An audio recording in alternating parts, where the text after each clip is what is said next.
Pinapayuhan ng Department of Health ang publiko sa mga lugar sa Rizal at Quezon City na i-monitor ang Air Quality Index kaugnay ng napaulat na haze o hindi magandang kalidad ng hangin. Ayon sa ahensya, ang PM10 na kalidad ng hangin ay nagdudulot ng problema sa upper respiratory tract tulad ng sinuses at pangangati ng lalamunan.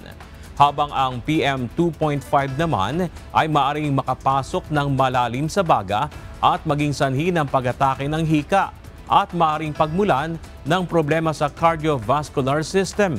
Abiso ng ahensya, ang mga individual na sensitibo sa polusyon sa hangin tulad ng mga may hika, emphysema, chronic obstructive pulmonary disease at mga katulad na kondisyon ay dapat naka-standby ang kanilang mga gamot.